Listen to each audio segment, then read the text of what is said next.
সবাই বলে আইফোনের ক্যামেরা ভালো, আমি বলবো যে আমার ফোনের ক্যামেরা ভালো, বুঝলি? দেখো কোনো ফিল্টার দিইনি, কোনো কিছু দিইনি, দেখো নরমাল, দেখো নরমাল, নরমাল। দেখো ওর আইফোন, দেখি দেখি দেখি, এই যে আইফোন, আইফোন। এবার আইফোনের ক্যামেরাটা বার কর, ক্যামেরাটা বার কর, বার কর তাড়াতাড়ি, কি করে জানি?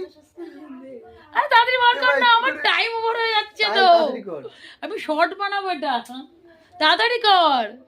আরে জলদি ধর, এই যে আইফোন, এই দেখো আইফোনের ক্যামেরা, দেখো দেখো কি পরিষ্কার ক্যামেরা দেখাচ্ছ কি বলে? দেখাতে তো কি বিলে দেখাবো বুঝতে পারছি না। দেখো এর থেকে মনে হচ্ছে না আমার ফোনের ক্যামেরা ভালো। আইফোন 16, এটা আইফোন 16 যেটাতে ভিডিও হচ্ছে, এটা আইফোন 16। তোমরা বলবে